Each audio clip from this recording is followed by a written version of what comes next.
नमस्कार, मैं हूं गौरव अग्रवाल। मोदी सरकार दूसरे को उपदेश देने में यकीन शायद नहीं करती, लिहाजा वो अपनों से भी हिसाब किताब मांगती है। प्रधानमंत्री नरेंद्र मोदी ने बीजेपी के सांसदों और विधायकों से कहा है कि वो पार्टी अध्यक्ष को 1 जनवरी तक अपनी बैंक डिटेल जमा कराएं। विपक्ष ने आरोप लगाया था कि नोटबंदी के पहले ही सत्ताधारी पार्टी के नेताओं को उसकी जानकारी दे दी गई थी। दरअसल ब्लैक मनी पर वार उसी दिन मोदी सरकार ने शुरू कर दिया था जिस दिन सत्ता संभाली थी, लेकिन विपक्ष अब भी मोदी सरकार के फैसले से नाखुश है। सवाल है आखिर क्यों, और क्या ये नहीं है मोदी का मास्टर स्ट्रोक? इस पर बात करने के लिए मेरे साथ एक बड़ा पैनल है। मेरे साथ संजीव मिश्रा है समाजवादी पार्टी से, डॉक्टर सुनील सिंह जुड़ेंगे जेडीयू से, डॉक्टर एमएच खान है स्पोक्स पर्सन बीएसपी के, सोमनाथ सिंह राय हैं टीएमसी सपोर्टर मेरे साथ इस पैनल में, राकेश सिन्हा है आरएसएस थिंकर मेरे साथ इस पैनल में। इसके अलावा मेरे साथ सुधांशु मित्तल हैं लीडर बीजेपी, और चरण सिंह सापरा इस वक्त मेरे साथ इस पैनल जुड़े हुए हैं कांग्रेस से। तो आप सभी लोगों का बहुत स्वागत है। और सवाल यह है कि क्या ये पीएम नरेंद्र मोदी का मास्टर स्ट्रोक है, इसी पर बात करेंगे। सबसे पहले मैं आपके पास आऊंगा चरण सिंह सापरा, क्योंकि विपक्षी पार्टियों ने सबसे ज्यादा कहा था और तमाम पार्टियों ने कहा था कि बीजेपी के लोगों को तो मौका मिल गया, उन्होंने तो अपना ब्लैक व्हाइट कर लिया, लेकिन बाकी सब लोगों को इस सरकार ने परेशान कर दिया। चरण सिंह सापरा, अब इस पर क्या रिएक्शन है कांग्रेस का? सभी विधायकों और सांसदों से कहा गया है कि 8 नवंबर से 31 दिसंबर तक की सारी डिटेल पार्टी अध्यक्ष अमित शाह के पास जमा कराई जाए।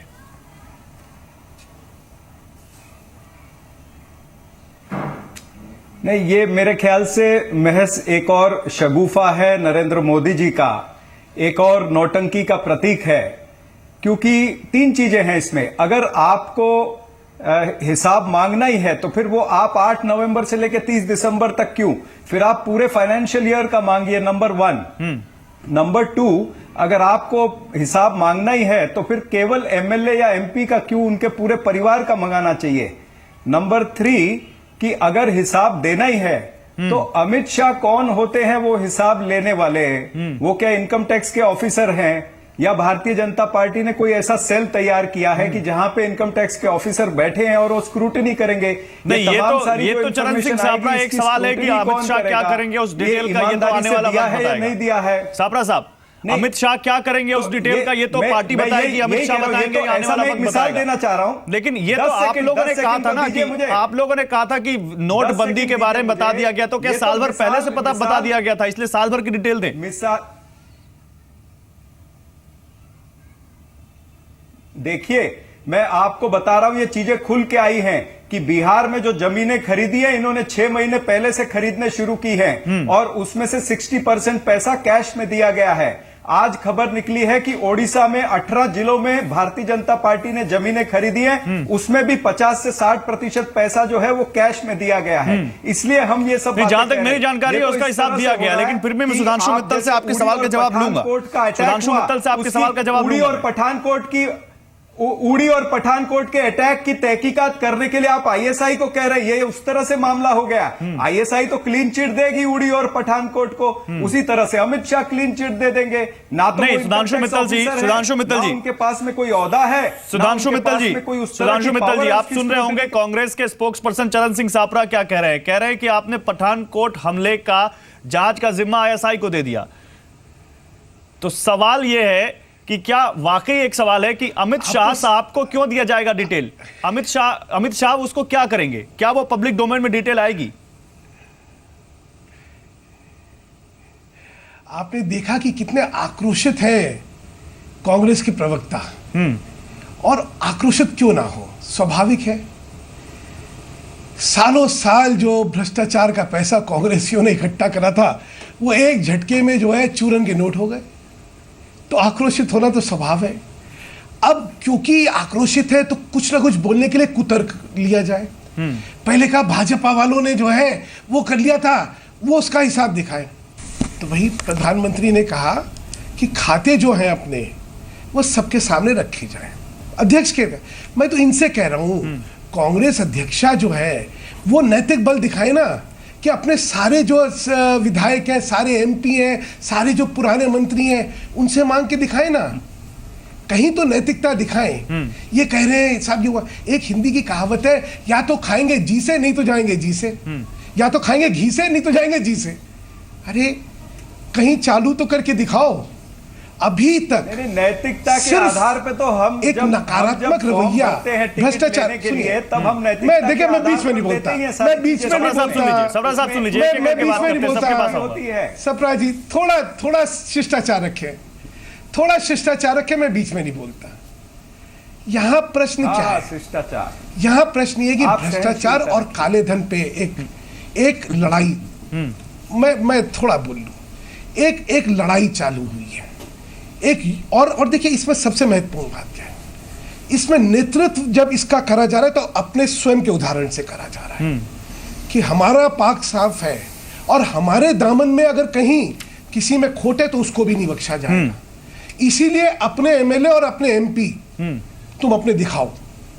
अब ये कह रहे हैं अमित शाह को इनकम टैक्स के नहीं, लेकिन सुधांशु जी, में जहां तक मेरी जानकारी, ये पहली बार नहीं कहा गया, इससे पहले भी पीएम की तरफ से कहा जाता रहा है मंत्रियों को या अपने विधायकों को, सांसदों के की संपत्ति की जानकारी दीजिए आप अपनी। सब तो तब भी नहीं देते, क्या इस बार हमें सारी जानकारी मिलेगी? नहीं, अब हर बार देते हैं। कांग्रेस के सीएम भी मांगते रहे, कांग्रेस पार्टी भी मांगती रही है।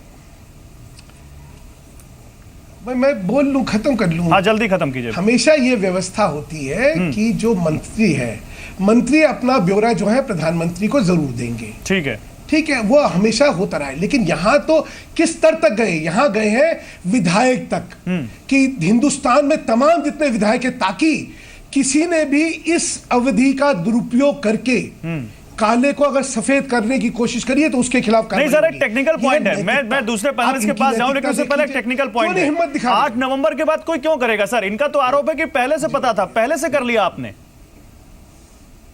हाँ, अच्छा तो भैया दो उदाहरण तो दे दो। अभी इन्होंने कहा जमीन खरीदने की, शायद इनको जमीन का नहीं पता कि हमारे यहाँ एक निर्णय ये हुआ कि देश भर में जितने भी जिले हैं उन जिलों में भाजपा का स्थायी कार्यालय बनना चाहिए, और ये आज नहीं हुआ और साल भर से ये काम चला जा रहा है। आज इनको यकायक और कुछ नहीं मिला, कोई एक व्यक्ति नहीं मिला जिसपे लांछन लगा सके। एक अरविंद केजरीवाल ने उठा के महेश शर्मा जी पे लगाया, मुखी खाई। बेटे की शादी को बेटी की कर दी, उन्होंने कहा मेरा ये रहे खाते सारे। आपने जमीन खरीदी, अब क्योंकि कुछ बचा नहीं तो इसलिए खुलेआम कहा कि मुझे 40 लाख रुपया जो है वो कैश में मिला है। तर्क होता है, ये कुतर्क। आप क्यों इतना आक्रोश होते हैं? मैं तो नाम के साथ कह रहा हूं, किशनगंज में जिस व्यक्ति से भारतीय जनता मैं पार्टी आपकी बात सुन रहा हूं, जमीन खरीदी, मैंने आपकी बात जब सुनी, आपने मेरी बात सुनने का हक क्यों, हिम्मत क्यों नहीं है?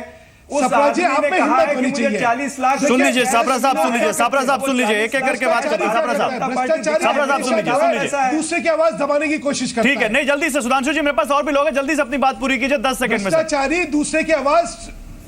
भ्रष्टाचारी दूसरे की आवाज दबाने की कोशिश करता है। सप्रा जी, सत्य सुनने की हिम्मत रखिए। चलिए ठीक है, मैं आऊंगा आपके पास, सुधांशु जी मैं आऊंगा आपके। सप्रा साहब आ रहा हूं। राकेश सिन्हा, मैं आपके पास आऊंगा। एक मिनट रुकिए। राकेश सिन्हा, इससे क्या फर्क पड़ जाएगा अगर बीजेपी के सारे विधायक, मैं आ रहा हूं सर, एक मिनट, एक सामान्य व्यक्ति हैं सर, आ रहा हूं। राकेश सिन्हा, इससे क्या फर्क पड़ जाएगा अगर बीजेपी के सारे विधायक और सांसद 8 नवंबर से लेकर 31 दिसंबर तक का अपना बैंक डिटेल दे देंगे? क्योंकि विपक्ष ने तो बड़ा आरोप लगाया है। सप्रा साहब कह रहे हैं कि अब घर वालों की डिटेल मंगाइए, वो कह रहे हैं साल भर का डिटेल मंगाइए। और अमित शाह को क्यों दी जा रही डिटेल? पब्लिक डोमेन में क्यों नहीं आ रही? देखिए, पक्ष विपक्ष क्या कह रहा है इससे अलग हटकर मैं एक बात कह रहा हूं कि पिछले कई दशकों से भारत का सार्वजनिक जीवन में गिरावट आई है। उस गिरावट के कारण राजनीति में अनास्था पैदा हुई है। प्रधानमंत्री का यह कदम इतना रचनात्मक कदम है कि सार्वजनिक जीवन में जो लोग हैं वो आज की परिस्थिति में, मैं आज की परिस्थिति को कहता हूं, ये भारतीय राजनीति में आर्थिक जीवन में सबसे बड़ी अग्नि परीक्षा का समय है, जिसमें हमारे जैसे सामान्य आदमी से लेकर भारत के प्रधानमंत्री सभी को आज सामान्य देश के प्रति जवाबदेही है। उस जवाबदेही में यह की गई कार्रवाई है जब एक एमएलए, एक एमपी, एक मंत्री अपनी संपत्ति का ब्यौरा और लेन देन बैंक में जो उन्होंने डिपॉजिट किया, जो उन्होंने विड्रॉ किया इस दौरान उसकी घोषणा करता है। यदि कांग्रेस को आपत्ति है, कांग्रेस की मैं आपत्ति समझ रहा था कि एमएलए के तक ही क्यों सीमित है। देखिए, जब कोई व्यक्ति घोषित करता है, उसकी पत्नी आती है, उसके बच्चे आते हैं, ये स्वाभाविक होता है। हिंदू अनडिवाइडेड फैमिली की आप कंसेप्ट को समझ लीजिए। एक, यदि कांग्रेस को आपत्ति है तो कांग्रेस घोषित कर दे कि उसके सभी कार्यकर्ता ये पिछले 1 साल की संपत्ति का ब्यौरा घोषणा करेंगे। मुझे लगता है काले धन के ऊपर जो कार्रवाई की गई है उस कार्रवाई से जितना घबराहट व्यवसायियों को नहीं है, उससे अधिक घबराहट भारत के राजनीति के कुछ राजनीतिक दलों को है, जिसमें कांग्रेस शामिल है, तृणमूल कांग्रेस शामिल है, आरजेडी शामिल है, अरविंद केजरीवाल शामिल है। चूंकि इनकी पूरी राजनीति काले धन पर है, राजनीति काले धन का। और बात करते थे सुचिता की, आज सुचिता इनकी चुनौतीपूर्ण है। इन्हें ये बैंक के नहीं, बैंक से बाहर राजनीति करते थे, आज इनको चुनौती मिल रही है। एक और बात मैं इनको कहना चाहता हूं, जल्दी सर। देखिए, राम मनोहर लोहिया के पास, जयप्रकाश नारायण के पास, दीनदयाल उपाध्याय के पास बैंक अकाउंट नहीं होता था। आज बैंक अकाउंट आवश्यकता पड़ गई, राजनीतिकों के पास बैंक अकाउंट है। तो आज नरेंद्र मोदी जी ने जो फैसला किया है वो फैसला सिर्फ एमएलए एमपी के लिए नहीं है, हमारे जैसे सामान्य नागरिक को भी अपनी घोषणा करनी चाहिए कि इस दौरान हमने बैंक से क्या लेन देन की है, हमने कितने पैसे को चेंज किया है, एक्सचेंज किया है, हमने कितने ठीक है, तो आप ये कह रहे हैं कि केवल सत्ताधारी पार्टी के सांसदों और विधायकों की जिम्मेदारी नहीं है, राजनीतिक जीवन में रहने वाले हर किसी की जिम्मेदारी है कि वो अपनी बैंक डिटेल्स या अपनी डिटेल्स लोगों के सामने रखें। मैं एक बात, मैं एक पंक्ति में मैं बात समाप्त कर दूं। मुझे लगता है भारत के प्रधानमंत्री पूरे देश के प्रधानमंत्री हैं। जब उन्होंने अपने पार्टी के लोगों के लिए कहा है तो संभवतः प्रधानमंत्री के रूप में सभी पार्टी के लोगों को इसको फॉलो करना चाहिए। सार्वजनिक जीवन में रहने वाले लोगों को कल के बाद 10 दिनों के अंदर अपनी सारे ब्यौरा को अपने वेबसाइट पर, ट्विटर पर, फेसबुक पर, जहां भी चाहें डालना चाहिए। यह सार्वजनिक जीवन में शुचिता के लिए बढ़ाया गया बड़ा एक रचनात्मक कदम है। ठीक है सर, आप मेरे साथ रहिए। मेरे साथ 3 और पैनलिस्ट हैं, एक पश्चिम बंगाल से, 2 और उत्तर प्रदेश से। और उत्तर प्रदेश के लिए आज के जो नतीजे हैं गुजरात के निकाय चुनावों के या महाराष्ट्र के जो निकाय चुनावों के हैं, वो क्या कहते हैं, इस सवाल को लेते मैं अपने उत्तर प्रदेश के 2 पैनलिस्ट के पास आऊंगा, संजीव और रमेश खान साहब आपके पास। लेकिन उससे पहले मैं आपके पास आता हूं, जो हमारे टीएमसी के पैनलिस्ट हैं सोमनाथ सिंह रॉय।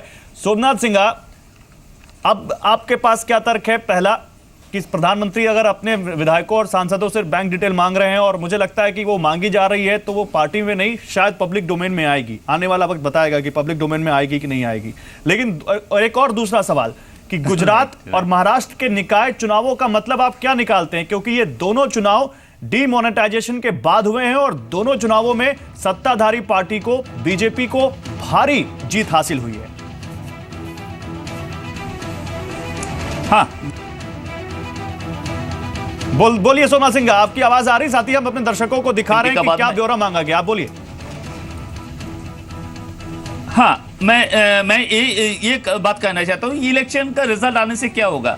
कल से किसी को लाइन पे, बैंक लाइन पे खड़ा नहीं पूछना पड़ेगा क्या? मैंने वो नहीं पूछा। कल से कोई लाइन पे खड़ा, लोगों को दिक्कत हो रही है, लेकिन लोगों ने भारी बहुमत से उसी पार्टी को जिताया है जिसने ये डिसीजन लिया है। मेरा ये सवाल है। अरे यही तो बोल रहा हूं, अगर ये बात है तो वेस्ट बंगाल में कुछ दिन पहले इलेक्शन हुआ, वहां पर तो उसका अगेंस्ट वोट हुआ।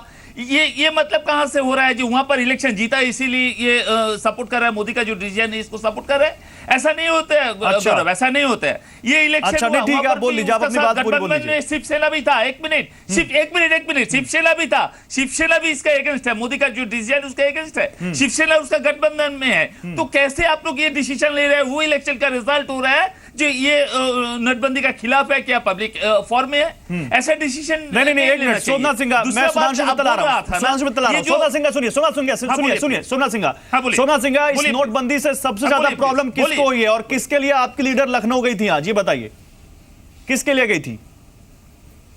नहीं, किसके लिए? नहीं बताइए आप। हाँ, नहीं छोड़िए, आप बताइए। लोगों के लिए गई थी ना, आम आदमी को आप कह रहे हैं आम आदमी को दिक्कत हो रही है। हाँ ठीक है, सुनिए मेरी बात, सुनिए मेरी बात सुनिए। सोमनाथ सिंह सुनिए, आराम से, सोमनाथ सिंह आराम से, सोमनाथ सिंह सुनिए, आराम से। आम आदमी को दिक्कत हो रही है, मेरा सवाल सुनिए। मेरा बात भी सुनना पड़ेगा। बिल्कुल सुनेंगे, ऐसा नहीं है, बिल्कुल सुनेंगे। सोमनाथ सिंह, आम आदमी को दिक्कत हो रही है। गुजरात में निकाय चुनावों में किसने वोट डाला? महाराष्ट्र में निकाय चुनाव में किसने वोट डाला? क्या वो बीजेपी के कार्यकर्ता थे? में कौन वोट डाला? वेस्ट बंगाल, असम में, अरुणाचल प्रदेश में और मध्य प्रदेश में किसने वोट डाला? लोकसभा इलेक्शन, वही तो बोल रहा हूं। वेस्ट बंगाल में 2 लोकसभा इलेक्शन, एक विधानसभा इलेक्शन हुआ, उसमें कौन लोग वोट डाला? वो आदमी नहीं था। बंगाल में जो लोग रहते हैं वो आदमी नहीं। शिवसेना ने विरोध किया, लेकिन उससे ज्यादा बीजेपी जीती है महाराष्ट्र में। जो केरल में रहते हैं, जो बीजेपी के अगेंस्ट में जाएगा गौरव, जो बीजेपी के अगेंस्ट में जहां पर भी रिजल्ट हुआ वो लोग आदमी नहीं है, जो बीजेपी में फर्म में होगा बिल्कुल वही है, सब आदमी होगा। बिल्कुल है, डेमोक्रेटिक कंट्री है, सबको अपना व्यू रखने का हक है। मैं तो एक संकेत आपको समझने की कोशिश कर रहा हूं। आप ज्यादा पॉलिटिक्स समझते हैं मेरे से शायद। ये बात समझ नहीं आ रही है कि बंगाल में भारतीय जनता पार्टी का आधार नहीं है। सब आदमी बंगाल में भारतीय जनता पार्टी का आधार नहीं। आप उन राज्यों की बात कीजिए जहां पार्टी चुनाव लड़ सकती है। बीजेपी वाले ने एक बात इन दलों को समझ में नहीं आ रही है कि जो बात आम आदमी को समझ में आ रहा है वो इन नेताओं को क्यों नहीं समझ में आ रहा है। चलिए ठीक है, जमीन से इतना ठीक है, सोना सिंह मैं आ रहा हूं, सोना सिंह मैं आ रहा हूं, एक मिनट। आम आदमी की बौद्धिकता को आप चुनौती मत दीजिए। ठीक है राकेश जी, मैं आ रहा हूं। सुधांशु मित्तल मैं आपके पास आ रहा हूं, लेकिन एमएच खान और संजीव मिश्र से एक एक सवाल लूं, फिर आप लोगों के पास आता हूं। संजीव मिश्र, यही सवाल आपके पास है। संजीव मिश्र, सबसे बड़ा जो इस वक्त चुनाव आने वाला है वो 5 राज्यों में, और उसमें सबसे बड़ा राज्य उत्तर प्रदेश, जो कहीं ना कहीं 2019 का मूड सेट कर देगा, ये सब कह रहे हैं। और ये जो निकाय चुनाव है, क्या इनके बाद जो जनता का फैसला आया है, आपको लगता नहीं कि डिमोनेटाइजेशन पे आपने कहीं ना कहीं जनता के भावना के खिलाफ लाइन ले ली है और जनता अपना फैसला लगातार सुना रही है, चाहे वो उपचुनाव हुए हो, चाहे गुजरात के चुनाव हुए निकाय के, और चाहे महाराष्ट्र के निकाय चुनाव हो, चाहे पश्चिम बंगाल की भी हो? नहीं गौरव साहब, बिल्कुल यही चीज देखनी होगी तो शुरू से देखनी होगी, शुरू से देखनी होगी। जब 2014 में नहीं, डिमोनेटाइजेशन की बात हो रही ना, उसके बाद जनता का क्या फैसला, इसकी मैं बात कर रहा हूं। एक मिनट फिर पूरी बात आने दीजिए। अगर आप केवल वहीं को देखोगे तो मैं तो कहूंगा कि उत्तर प्रदेश का 2017 का चुनाव आ जाने दीजिए, फिर इस पर दूध का दूध और पानी का पानी हो जाएगा। लेकिन कई चीजें हैं। विपक्ष ने हमेशा कहा कि कुछ ना कुछ सुराग जो था वो भारतीय जनता पार्टी के नेताओं को और इनकी पार्टी को था, पश्चिम बंगाल की यूनिट को था और तमाम जगहों को था। ठीक है, आप अगर 8 तारीख से और 30 और 31 दिसंबर की बात कर रहे हैं तो मैं समझता हूं कि यह नाकाफी है। आप 4 महीने 6 महीने पहले से उठा करके देख लीजिए।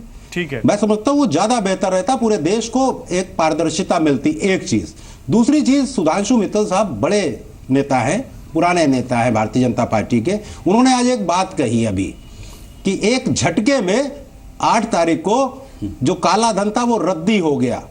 बड़े डंके की चोट पे भी इन्होंने ये बात कही। मैं इनसे पूछना चाहता हूं कि अगर वो रद्दी हो गया तो फिर 28 तारीख को वो 50% कैसे चल पड़ा?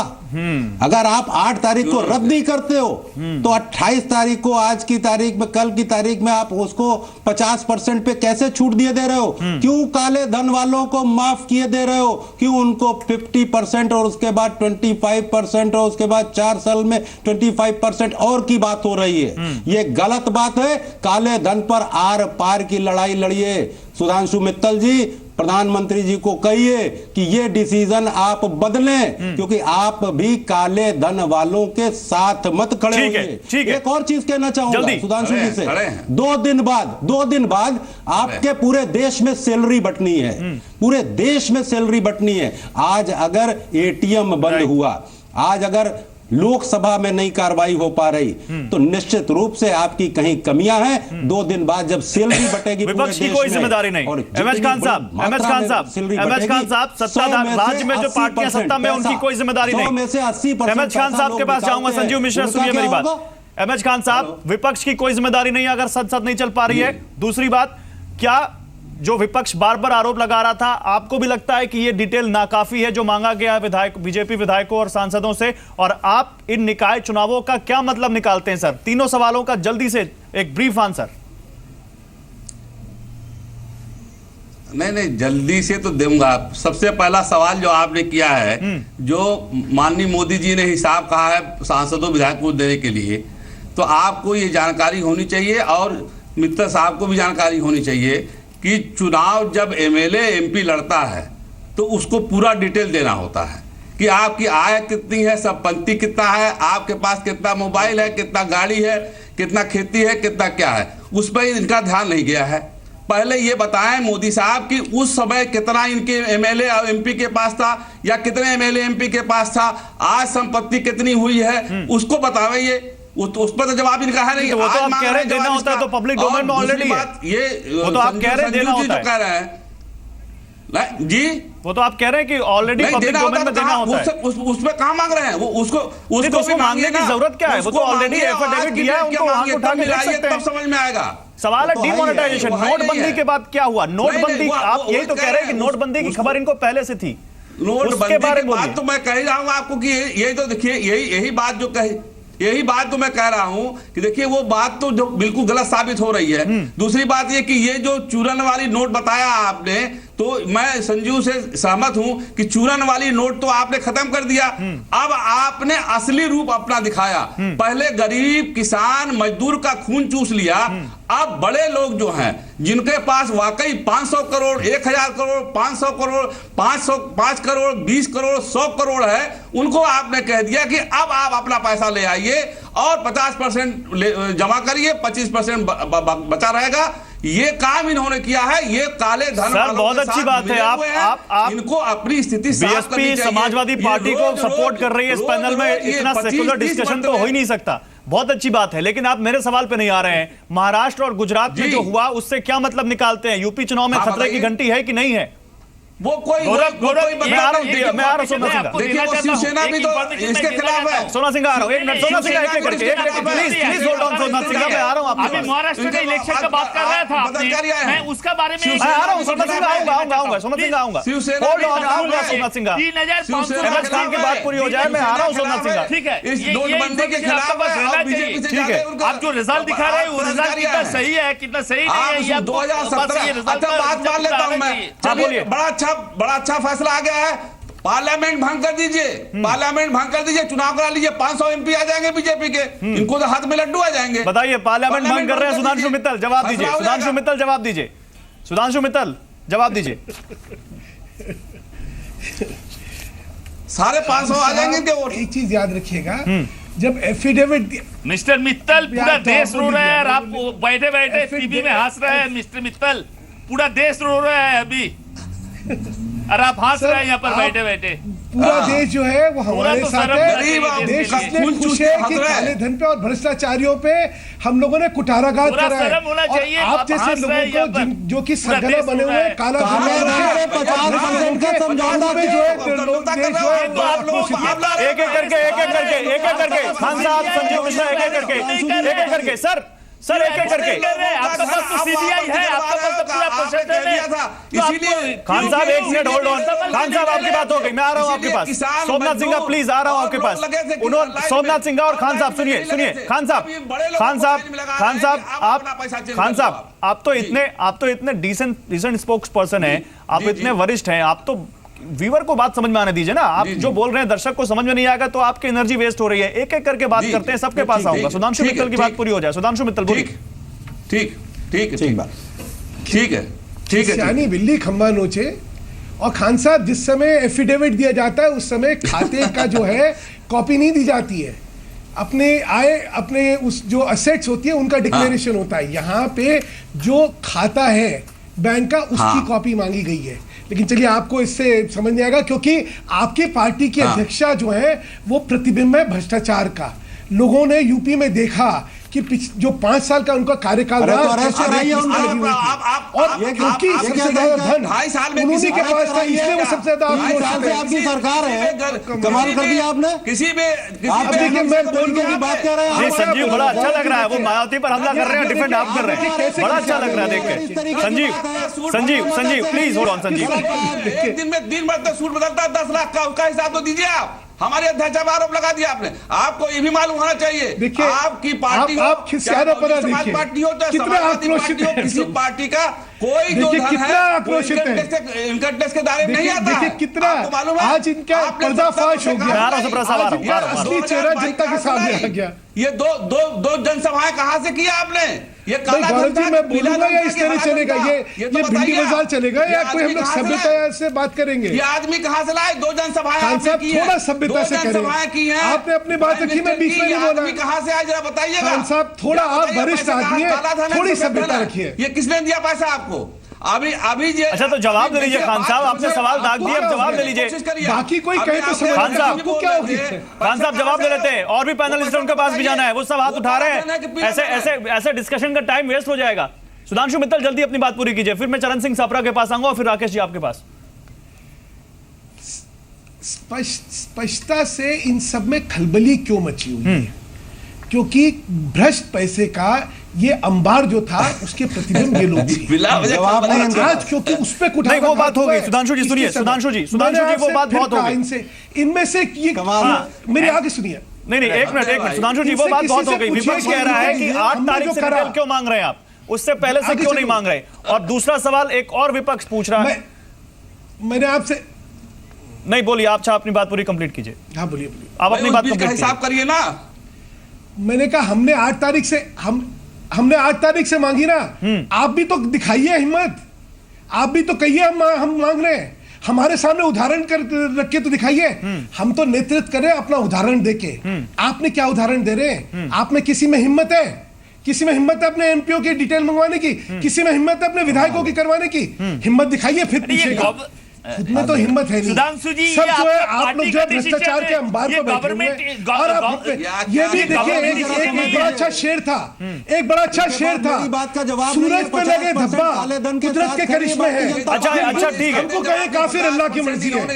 हम लोग तो संजीव एक मिनट, अगर कोई एक मिनट खान साहब रुकिए खान साहब, संजीव मिश्रा रुकिए, मैं उसी सवाल पे आ रहा हूँ। Somnath Singh please hold on, उसी सवाल पे आ रहा हूँ। एक मिनट सुधांशु मित्तल, खान साहब रुकिए प्लीज, वरना मुझे म्यूट करना पड़ जाएगा प्लीज। मैं नहीं चाहता कि सब लोग एक साथ बोले, व्यूअर को बात समझ में आए। सुधांशु मित्तल, एक और बड़ा आरोप है कि जब आप कह रहे हैं कि 500 और 1000 के नोट 8 तारीख से ही रद्दी हो गए, तो फिर ये 50% और 85% की विंडो क्यों? ठीक बड़ा स्पष्टता से देखिए, 50% आएगा टैक्स में और 25% आएगा 4 साल में बिना ब्याज के, जो कि गरीबों के स्कीमों में, वेलफेयर स्कीम्स में, डेवलपमेंट स्कीम्स में लगेगा। 75% रुपया आज देश के विकास में लगे, मुझे लगता है देश के लिए बहुत बड़ी उपलब्धि है। इनको तो उसका स्वागत करना चाहिए। चलिए, क्या दिक्कत है चरण सिंह साहब इसमें? चरण सिंह साहब क्या दिक्कत है इसमें? एक मिनट सोमनाथ सिंह आ रहा हूं। चरण सिंह साहब क्या दिक्कत है इसमें? पूछ लेते हैं चरण सिंह साहब क्या दिक्कत है इसमें? एक मिनट सोमनाथ सिंह आ रहा हूं आपके पास। सोमनाथ जी आ रहा हूं, सोमनाथ जी आ रहा हूं, सोमनाथ जी आ रहा हूं। एक मिनट, अरे ब्लड प्रेशर बढ़ जाएगा। आराम से देश की जनता को परेशान किया। हाँ संजीव एक मिनट, चरण सिंह सापरा बोल रहे हैं, फिर आता हूं। देखिए, कोई भी पार्टी ये नहीं कहती है कि वो पार्टी काला धन का समर्थन करती है, ऐसा कोई भी पार्टी नहीं कहती है। हर पार्टी कहती है कि काला धन इस देश से बाहर जाना चाहिए, इसमें कोई दो राय नहीं है। लेकिन भारतीय जनता पार्टी आज क्यों नौटंकी और कर रही है? क्योंकि 8 तारीख को 2-3 उदाहरण देता हूं। जिस तरह से इन्होंने 7 तारीख को इनके वेस्ट बंगाल के जो अध्यक्ष है, उन्होंने 1 या 1.5 करोड़ रुपया बैंक में जमा कराया कैश। फिर 8 तारीख को अनाउंसमेंट से 3-4 घंटे पहले फिर जमा कराया। ये दूसरा उदाहरण। इनके एक मंत्री है महाराष्ट्र के अंदर, सुभाष देशमुख। वो सुभाष देशमुख की गाड़ी से चौथे दिन 92 लाख रुपए पकड़े गए। और आज के दिन जो एक गाडगिल इनके बीजेपी के एमएलए है महाराष्ट्र के अंदर, उसके भाई की गाड़ी से 6 करोड़ रुपया कैश जो है पकड़ा गया, उसकी तफ्तीश चल रही है। ठीक है। और ये सारे जो वाकया हुए हैं, इसको देखते हुए भारतीय जनता पार्टी बौखलाई है। और भ्रष्टाचार की बात करने वाली भारतीय जनता पार्टी को मैं ये कहना चाहूंगा कि आपने आज तक तो स्विस बैंक के जो आरोपी हैं उनके ऊपर कार्रवाई क्यों नहीं करी है? पनामा पेपर में जो नाम आए हैं उसके ऊपर कार्रवाई क्यों नहीं करी है? आपने 2.5 साल से लोकपाल क्यों नहीं अपॉइंट करा है? आप भ्रष्टाचार करते हो। भ्रष्टाचार तो आप खुद एक पहले फेयर एंड लवली स्कीम आप लेकर के आए, उसके बाद में वॉलंटरी डिक्लेरेशन स्कीम लेके आए, अब ये 50% वाली स्कीम। आप तो जो अमीर है, जिनके पास काला धन है, उनके हिमायती हो, उनको कहते हो कि भाई आओ जल्दी अपना काला पैसा सफेद करा लो, और गरीबों को लाइन में खड़ा कर दिया है। ये मेक इन इंडिया के बाद में लाइन इन इंडिया जो मोदी ने लगाया है ना, ये लाइन इन इंडिया आपको भारी पड़ेगा आने वाले दिनों में। चलिए ठीक है, बड़े आरोप लग गए हैं आप पर सुधांशु मित्तल। मैं आऊंगा, आप जवाब दीजिए इसका, लेकिन खुद ही जो है कॉन्ट्रडिक्ट कर रहे हैं। अच्छा जवाब दीजिए, फिर राकेश सिन्हा के पास जाता हूं मैं। सप्रा जी तो खुद ही कॉन्ट्रडिक्ट कर रहे हैं। एक तरफ तो ये कहते कि हमें पता था, और दूसरी तरफ कहते हैं उसके 4 दिन बाद जवाब क्या ये हुआ और एक के भाई क्या ये हुआ। अगर पता था तो भैया उन्होंने तो पहले कर लिया होता, बाद में क्यों पकड़े जाते? तो आप मैंने बेचारा बचा नहीं सका, इसलिए पकड़ा गया। दीजिए उस मंत्री को आगे सुन लीजिए। दोगे। उस मंत्री को अभी आप क्लीन अरे चिट भाई, दोगे, पकड़ा अमित गया, शाह अगर के पहले पास पता होता उसकी तो क्यों स्टेटमेंट पकड़ा पहुंचा जाता? के मैं ये कहना तो चाहता इसलिए हूं। आप तय करिए, आप पहले अरे तय करिए। एक ही घर में राम, एक ही घर में आप लक्ष्मण, जो है लोगों रावण के सब सामने एक ही मजाक घर का में केंद्र बने हुए है हैं। और रामलीला हो रही है, महाराष्ट्र के तमाशा चुनाव कर रहे हैं और के दुनिया के सबक सामने लीजिए। ठीक है, बता रहे ओके हैं कि बहुत ओके बड़े ईमानदार ओके हो। सबरा साहब और सुधांशु जी रुकिए। सुधांशु सबरा साहब, मुद्दा मंत्री के 92 एक मिनट, मेरे साथ जेडीयू के सुनील सिंह भी जुड़ चुके हैं। एक मिनट, मेरे साथ जेडीयू के सुनील सिंह भी जुड़ रहे हैं, डॉक्टर सुनील सिंह। लेकिन डॉक्टर सुनील सिंह, मैं आपके पास आऊंगा, उससे पहले मैं राकेश सिन्हा से एक सवाल ले लूं। राकेश सिन्हा, आरोप राजनीति में लगते रहते हैं और आरोप प्रत्यारोप हमने राजनीति में अक्सर देखा है, कभी स्तर गिर भी जाता है और कभी स्तर ठीक ठाक भी रहता है। लेकिन सवाल यह है कि जब बात आती है, जैसा आपने भी कहा, एग्जाम्पल सेट करने की, तो एग्जाम्पल सेट करने के लिए क्या केवल सत्ताधारी पार्टी को सामने आना चाहिए? और जो अगर विपक्ष कह रहा है कि भाई 8 तारीख के पहले का स्टेटमेंट क्यों नहीं आ रहा, तो क्या यहां पर सरकार की तरफ से भी या पीएम मोदी ने जो अपील की है उनकी तरफ से भी कुछ आ सकता है? अपने आप विधायक और सांसद आ जाएं और कहें नहीं ठीक है, हम 6 महीने पहले से देने को तैयार है, आना चाहिए क्या? देखिए, आपने बहुत महत्वपूर्ण सवाल उठाया। देखिए, मैं 2 बातें कहना चाहता हूं। पहली बात यह है कि आम आदमी के नाम पर जो लोग आज राजनीति कर रहे हैं और आम आदमी की विक्टिमाइजेशन की जो बात कर रहे हैं कि आम आदमी को क्यू में खड़ा होना पड़ रहा है, आम आदमी की तकलीफ बढ़ रही है, वे समझ नहीं पा रहे हैं कि शारदा चिट फंड में किसका गला काटा गया था, कॉमनवेल्थ और 2G में किसका गला कटा था, कोल घोटाले में किसका गला कटा था, चारा घोटाले में किसका गला कटा था। वास्तव में नरेंद्र मोदी जी ने जो स्टेप उठाया ये राष्ट्रीय मुद्दा था। अब मैं वही बात कर रहा हूं, सुन तो लीजिए, अरे सुन तो लीजिए, एक बार भी किसी के बीच में नहीं बोले। मुद्दा है, राष्ट्रीय मुद्दा को दलीय मुद्दा बनाने के लिए विपक्ष जिम्मेदार है। आप सबके पास जितना ये मुंह खोल रहे हैं, जितना ये विरोध कर रहे हैं, उतना ही जमीन से कट रहे हैं। आपका समर्थन उतना समाप्त हो रहा है, आप जमीन से दूर जा रहे हैं। मुझे तो आश्चर्य लग रहा है कि सामान्य आदमी को समझ में आ रहा है, इन राजनीतिक दलों को क्यों नहीं समझ में आ रहा है। यदि इनमें थोड़ी भी बौद्धिकता होती, एक करके समर्थन करते। सोमनाथ सिंह आ रहा हूं, भारतीय राजनीति में गंदगी को दूर करने के लिए सबसे बड़ा कदम उठाया गया है। आ रहा हूं। ये काले धन की जमींदारी को नरेंद्र मोदी ने समाप्त किया है। काले धन की जमींदारी थी, जिस प्रकार से एक बार जमींदारी समाप्त की गई 49-50 के दशक में, आज पहली बार काले धन की जमींदारी समाप्त की। देखिए, काला धन देश की संप्रभुता को चुनौती दे रहा था। लोगों की मौत हो गई है। अरे आप अपने आंखों की आंसू। ठीक है, hold on. Doctor Sunil Singh JDU से मेरे साथ है और जेडीयू का भी पक्ष जानना बहुत जरूरी है, क्योंकि नीतीश कुमार एक ऐसे नरेंद्र मोदी के नाम पर गठबंधन तोड़ा था और कांग्रेस सामने आए उनके समर्थन में। तो डॉक्टर सुनील सिंह, आपके पास आऊंगा। डॉक्टर सुनील सिंह, नीतीश कुमार का स्टैंड तो बहुत इंटरेस्टिंग है और पूरे देश में उसके लेकर बातचीत हो रही है, लेकिन आप ही की पार्टी ने प्रेस कॉन्फ्रेंस करके यह भी बताया कि किस तरह से बीजेपी ने बिहार में राज्य भर में जिला स्तर कार्यालय के लिए तमाम जमीनें खरीदी और आपने आरोप लगा दिया कि उसमें काला धन खपाया गया है। डॉक्टर सुनील सिंह, आज पीएम मोदी ने कह दिया अपने विधायकों से और सांसदों से 8 तारीख के बाद का दिसंबर लास्ट तक का पूरा स्टेटमेंट दीजिए और बताइए कि आपने कहां क्या ट्रांजैक्शन किया है। तो क्या आप संतुष्ट हैं कि यह चीज पब्लिक डोमेन में आएगी तो पता चल जाएगी कि किसने काला धन खपाया और किसने नहीं खपाया? देखिए, जो बातें अभी आप कह रहे हैं वो तो काला धन से लड़ाई करने के लिए टिप ऑफ द आइसबर्ग है कि उन्होंने एमपी को यह हिदायत दी है। वो जब जवाब आएगा तो क्या एक्शन होगा, बाद की बात। मैं बता दूं पहले कि राष्ट्र हित में माननीय नीतीश कुमार जी ने नोटबंदी का समर्थन किया। कुछ बातें स्पष्ट कर दूं कि इससे मालूम चलेगा कि जो माननीय नीतीश कुमार जी को क्षेत्रीय पर्सपेक्टिव या क्षेत्रीय दल के मानसिकता के लोग देखते थे, असल में उनकी राष्ट्रीय मानसिकता है पूरी तरह, क्योंकि राष्ट्र हित में उन्होंने नोटबंदी का वो दिल्ली की राजनीति कर रहे हैं, आप ये बोलना चाहते हैं? भाजपा का समर्थन नहीं किया, ये संकेत है आपका। समर्थन किया और इसके साथ ही ये बताया कि काला धन से पूरी तरह लड़ाई करने के लिए बेनामी संपत्ति पर चोट और हीरा जवाहरात पर भी चोट जरूरी है। लेकिन साथ में अगर भाजपा हो या कोई हो, भ्रष्टाचार अगर भाजपा करती है तो हम उसके खिलाफ हैं। जिस तरह जमीन के डील में स्कैम किया गया, जमीन को रजिस्ट्री में आप देख लें तो सर्किल रेट से कम में लिया गया, जबकि बिहार में बता दूं आपको कि कोई भी जमीन की कीमत सर्किल रेट से तिगुना से कम नहीं है। और जो टाइमिंग आप देख लें, ये नोटबंदी के जस्ट पहले है, तो इस बात को तो कहीं जांच का विषय है कि क्या नोटबंदी का भाजपा को टिप ऑफ था कि पूरे भारतवर्ष में वो जमीन प्रोक्योर कर रहे थे, कि सभी जानते हैं कि जमीन में काला धन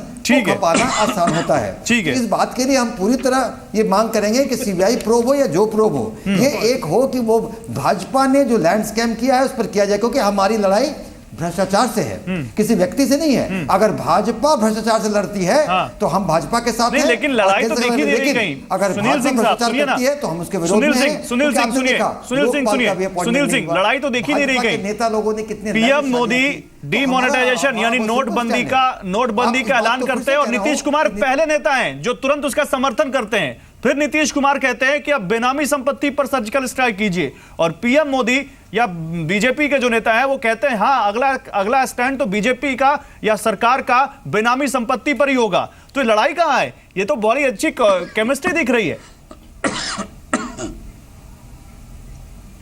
अगर राष्ट्रीयता की बात होगी, अगर काला बाजारी से लड़ने की बात होगी, काला धन से लड़ने की बात होगी, और अगर आतंकवाद से लड़ने की बात होगी तो हम पूरे राष्ट्र के साथ हैं। इस बात को अप्रिशिएट करना होगा कि माननीय नीतीश कुमार जी ने जो अपने विजन दिखाया और राष्ट्र के प्रति प्रेम दिखाया, वो देखा जाए एक यूनिक चीज है। इसे कहते हैं एम्युलेटिव पॉलिटिक्स, कि बाकी राजनेता भी इस बात का अनुकरण करें। आपकी एम्युलेटिव पॉलिटिक्स का बहुत अर्थ निकाला जा रहा है और बहुत मायने निकाले जा रहे हैं। और आई होप कि आप इस बारे में कुछ नहीं बोलेंगे, क्योंकि एक प्रवक्ता की लिमिट होती है टीवी पर बोलने की। बट राकेश सिन्हा कुछ बोलना चाहते हैं। राकेश सिन्हा जल्दी से, उसके बाद मैं दूसरे पैनलिस्ट के पास जाऊंगा। देखिए, मुझे लगता है जनता दल यू ने एक बहुत रैशनल अप्रोच लिया है, उसने जमीनी हकीकत को पहचाना है और अपने स्टैंड में तब्दीली की है। लेकिन आज जनता दल यू अपने साथी जो बेमेल शादी इनका लालू यादव के साथ हुआ है, जो चारा घोटाले के दोषी हैं, आज उस बेमेल शादी से निकलने और उसमें रहने की दुविधा में फंसी हुई है। आज जनता दल यू को क्लियर कट स्टैंड लेना चाहिए। बिहार में भ्रष्टाचार की जननी लालू यादव की पार्टी है, वहां के कांग्रेस के नेता हैं। जनता दल यू को राष्ट्रीय स्तर पर एक सीधा सपाट स्टैंड लेना चाहिए। कम से कम बिहार को उस काले धन के दलदल से बाहर निकलने के लिए उनको उस बेमेल शादी से बाहर निकलना पड़ेगा। और आज वो बेमेल शादी की खिसियाहट दिखी है राबड़ी देवी के बयान में भी। सुनील सिंह, आप उस पर भी रिएक्शन दीजिएगा। राबड़ी देवी ने बहुत विवादित बयान दिया है और मुझे लगता नहीं कि वो कोर्ट भी करने लायक है, लेकिन वो खिसियाहट कहीं ना कहीं दिखती है कि किस तरह से बेमेल गठबंधन है ये। गौरव जी, मैं आपके दो पार्ट में आपका जवाब दूंगा। जो बेमेल की बात है, तो हमारा महागठबंधन की फलसफा एक पॉलिसी और सिद्धांत पर टिकी हुई है जो समाजवाद और सेकुलरिज्म पर टिकी हुई है। ऐसे में हम साथ हैं, और हमारा आरजेडी और कांग्रेस से महागठबंधन जो है वो एक न्यूनतम साझा कार्यक्रम जिसे हम साथ निश्चय कहते हैं, उस पर हम सफलतापूर्वक काम कर रहे हैं। हमने 1 साल का रिपोर्ट कार्ड दिया, से जनता ने सराहा। जनता ने हमें जनादेश दिया है महागठबंधन को 5 वर्षों के लिए, उसका भी हम सम्मान करते हैं। और बाकी चीजों से अगर कानून व्यवस्था की बात आती है, ये बेमेल शादी का राकेश जी जो लेबल लगा रहे हैं, पता नहीं कहां से लगा रहे हैं, वो अपना जवाब देंगे। लेकिन अगर कानून व्यवस्था की बात करें तो जो कोई भी व्यक्ति किसी भी पार्टी से संबद्धता रखता हो, किसी पे पद पर आसीन हो, अगर कानून का झंडा चलता है तो सब पर बराबरी से चलता है। चलिए अब जरा पटना से लखनऊ होते हुए दिल्ली आते हैं। और लखनऊ इसलिए क्योंकि सोमनाथ सिंह रॉय आपकी नेता आज पहुंची थी 1090 चौराहे पर लखनऊ में, जो बड़ा फेमस है, और वहां पर आपने एक धरना प्रदर्शन किया इसी डीमोनेटाइजेशन को लेकर। और सबसे बड़ी बात वहां पर यह हुई कि आपके प्रदर्शन में वहां मुख्यमंत्री अखिलेश यादव को पहुंचना था, लेकिन वो नहीं आए। क्यों नहीं आए, आप ज्यादा बेहतर जानते होंगे। उसके बाद नहीं, 2 मिनिस्टर था, उनका 2 मिनिस्टर था वहां पर। 2 मिनिस्टर था, लेकिन 2 मिनिस्टर के मुख्यमंत्री से बढ़ के नहीं हो सकता। इसके बारे में जवाब दीजिएगा कि क्या आपकी बात को समर्थन नहीं मिल रहा है। दूसरी बात, सोमनाथ सिंह संसद में भी आपकी जो लाइन है उस पर तमाम विपक्षी दल आपके साथ नहीं दिखते। तो संसद में क्या हो रहा है और संसद के बाहर क्या हो रहा है, और क्या टीएमसी अकेली पड़ रही है इस मुद्दे पर, इस पर जवाब दीजिए। गौरव, आप लोग चाहते हैं टीएमसी अकेले पड़े, लेकिन टीएमसी जो मुद्दा उठा रहा है वो आम आदमी के लिए। पहले बात है, ये लखनऊ में जो प्रोग्राम था वो टीएमसी का प्रोग्राम था, ये अखिलेश यादव का पार्टी का प्रोग्राम नहीं था। नहीं, उनको आना था कि नहीं आना था, ये बताइए। वहां पर उनको आना था कि नहीं आना था? नहीं आना था कि नहीं आना था? एयरपोर्ट में नहीं आना था। क्या बात कर रहे हैं? कल नहीं आना था, कल एयरपोर्ट में अखिलेश यादव खुद, मैं बता रहा हूं, कल अखिलेश यादव खुद प्रेजेंट। आपको पता नहीं है इसका बारे में? मैं तो जानता हूं, ये आपको पता होना चाहिए। अखिलेश यादव खुद रिसीव करने के लिए गया था एयरपोर्ट में ममता बनर्जी को। अरे ये हमारा पॉलिटिकल प्रोग्राम है, इसमें कौन आ रहा है कौन नहीं आ रहा है ये बात नहीं है। तृणमूल कांग्रेस क्या कहना चाहते हैं पूरा देश का सामने, इसलिए ये मीटिंग था। ये एक गठबंधन दिखाने के लिए ये मीटिंग नहीं था, ये सबका हाजिर करने का मीटिंग नहीं था। अगर होता तो सबको बुलाता, जैसे दिल्ली में चल रहा है ऐसा मीटिंग नहीं है यहाँ पर। ये हमारा पार्टी का मीटिंग था भाई, ये तो पहले समझ लो। अच्छा, और संसद में क्या हो रहा है? जो आम आदमी संसद में क्या हो रहा है? पूरा देश में हो रहा है। संसद में क्या हो रहा है? संसद में क्या क्या क्या क्या क्या हो रहा है? संसद में संसद लगातार स्थगित हो रही है, ये सही है? अपोज भी जा रहा है क्या? क्या आप फिर से संसद बोलिए, लगातार स्थगित हो रही फिर से है, बोलिए गौरव। संसद लगातार जाम है, संसद में कोई काम नहीं हो पा रहा है, ये सही है? और क्या केवल इसकी जिम्मेदारी बीजेपी या सत्ताधारी पार्टी पर डाली जाए? पहली बार नहीं हो रहा है। जो लोग आज जो बीजेपी वाले ने आज आंगुल उठा रहा है, ये लोग ये इन लोगों ने दिखाने का रास्ता है। और क्या डिमांड क्या था? नरेंद्र मोदी को प्रेसिडेंट रहना चाहिए। नरेंद्र मोदी जब प्रेसिडेंट था वहां पर 3 सांसद जब उसका स्पीच खत्म किया, उसका बाद वो निकल गया। फिर डिमांड तो एक ही है संसद पे, नरेंद्र मोदी को वहां पर हाजिर होना चाहिए। क्यों? 4 नरेंद्र मोदी जी ने बोला था, हम लोग को 4 को पता है ये जो नोटबंदी के लिए, वो अमित शाह और 2, इसमें सिर्फ नरेंद्र मोदी के संसद में हाजिर होने का वो उसका पावर है और किसी का नहीं। तो नरेंद्र मोदी को हाजिर होने का, वो संसद का सामने उसका जो स्पीच है वो बोलना चाहिए। नहीं तो राजनाथ सिंह तो कल भी कह रहे थे कि पीएम आएंगे, आप बहस तो आगे बढ़ाइए, आप लोग तैयारी नहीं है। संजीव राजनाथ सिंह तो कल भी कह रहे थे कि पीएम आएंगे, आप बात तो आगे बढ़ाइए। ये यार आया, इसमें फर्क है। चलिए आएंगे पीएम में, सर, तो आप चाहते हैं कि आपके हिसाब से आए, तो ये भी तो नहीं हो सकता ना संजीव। पीएम एक बार भी नहीं बोला मैं वहां पर प्रेसिडेंट रहूंगा। संजीव, ये आप लोग बोल रहे हैं, राजनाथ सिंह बोल रहा है। सर मैं तो जो राजनाथ सिंह कह रहे हैं उनको कोट कर रहा हूं, मुझे तो मालूम ही नहीं कि पीएम कब आएंगे कब नहीं आएंगे। संजीव आ रहा हूं, राकेश जी आ रहा हूं। मैं कुछ बोल देखिए सकता गौरव हूं? जी, आ रहा हूं और सबका सब संजीव जी की बात हो जाए। मैं क्लियर कर दूं, उसके बाद सबको मौका दीजिए। से भाग रहे हैं आप। देखिए okay, Gaurav hold ji, on Somnath Singh. इनको रोकिए जरा, टीएमसी वालों को। हाँ रोक सर, देखिए आपसे गौरव तो जी, मिलने एक लखनऊ तो पहुंच बहुत गए, आप बड़ी इनको रोकने समस्या की ये बात रहती कह है रहे हैं। कि एक बहुत बड़ी समस्या ये रहती है कि भारतीय जनता पार्टी के जब 2 प्रवक्ता होते हैं, हाँ वो एक ने तो जवाब नहीं दिया कि ये काले धन के साथ क्यों खड़े हो गए। अच्छा, और दूसरे प्रवक्ता कौन? तारीख को 20 दिन में कितना बड़ा अंतर आया, जहां एक तरफ रद्दी। और दूसरे जो प्रवक्ता सिन्हा साहब है राकेश जी से मैं पूछना राकेश चाहता हूं, सिन्हा इन्होंने साहब है, बेमेल, अच्छा। एक मिनट, इन्होंने बेमेल शादी की बात की है। हाँ। तो आपने जो बेमेल तालमेल किया ना जम्मू कश्मीर में, जहां बाप और बिटिया के ही खिलाफ आप चुनाव लड़ रहे थे और आपने अनैतिक गठबंधन किया, आज 2 हमले हुए, एक बीएसएफ पे हुआ और एक सेना पर हुआ। तो कम से कम कहीं तो बेमेल शादी की बात ना करिए, जो लोग रोज बेमेल शादी कर रहे हो। और एक चीज मैं बहुत साफ सी कहना चाहूंगा आज गौरव जी, एक और पॉइंट इंपॉर्टेंट है। आप बैंक कह रहे हैं कि आप जो पैसा जमा करोगे उतना पैसा आप निकाल सकते हो। तो ये कौन सी बात हुई? अगर हम जमा ही क्यों करेंगे जब हमें उतना ही निकालना है? तो ये क्या कर रहे हैं और क्या स्थितियां ये देश में दिखाना चाहते हैं? आप बिल्कुल एक तरीके से टीआरपी बढ़ाने के लिए लोकसभा के सदस्यों को और विधानसभा के सदस्यों को से आप मांग रहे हो।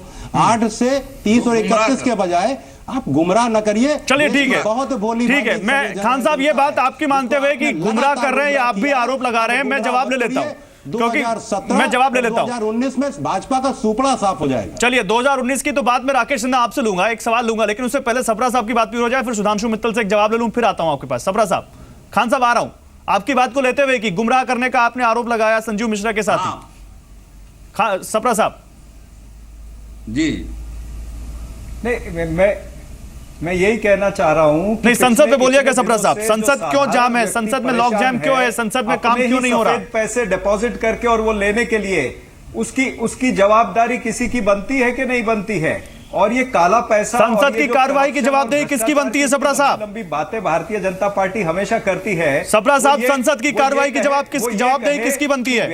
व्यापम घोटाला जो हुआ उसके ऊपर आज तक क्यों नहीं हुआ? सप्रा साहब, संसद की कार्रवाई की जवाबदेही किसकी बनती है? आपके जो मेरे सवाल का जवाब नहीं दे रहे आप। हुए, माइनिंग का घोटाला हुआ या ललित मोदी गेट का घोटाला हुआ, उसके ऊपर क्यों नहीं तहकीकात हो रही है? सप्रा साहब, इसी तरह संसद की से कार्रवाई रमन की सिंह जवाब का किसकी PDS बनती है स्कैम जवाबदेही? हुआ, गुजरात का जीपीएससी 20,000 करोड़ का स्कैम हुआ है, महाराष्ट्र की सरकार का चिकी का ठीक है, स्कैम उसका हुआ। ये सारे वो सवाल उठाइए आप, जो है ये सप्रा साहब, वो सवाल उठाइए। भारतीय जनता पार्टी के सप्रा नेता साहब, वो हैं। सवाल उठाइए। तो आप कहा हमको भ्रष्टाचार नहीं, का संसद पाठ की पढ़ा रहे हो कार्रवाई और पूरे देश को ठप पाठ है, पढ़ा इसकी रहे हो। जवाबदेही किसकी बनती है, ये बताइए।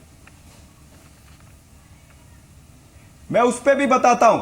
संसद की जो कार्रवाई बंद है, वो विपक्ष ये कह रहा है कि अंडर रूल 56 यानी जिसमें वोटिंग का अधिकार है उसके तहत हमको चर्चा करनी है, वो भारतीय जनता पार्टी और स्पीकर मान नहीं रहे हैं, सत्ताधारी पार्टी मान नहीं रही है, इसीलिए विपक्ष उसको चलने नहीं दे रहा है। आपने भी इसी तरह से चलिए, अच्छी बात है, बड़ी ईमानदारी से आपने एक बड़ी अच्छी बात कबूली कि विपक्ष चलने नहीं दे रहा है। बड़ा मुद्दा है जिसको प्रधानमंत्री ने खुद डिक्लेयर किया है, तो प्रधानमंत्री की जवाबदेही बनती है ना कि वो चलिए जवाब दीजिए सुधांशु मित्तल, सुधांशु मित्तल जवाब दीजिए, चर्चा करे। सुधांशु मित्तल जवाब दीजिए, 56 क्यों नहीं मान रहे? चलिए जवाब लेते हैं, सुधांशु मित्तल जवाब दीजिए। अब आपने सबका सुन लिया। हाँ, अब आपने सबका सुन लिया, 2-3 असलियत समझ लीजिए हो क्या रहा है।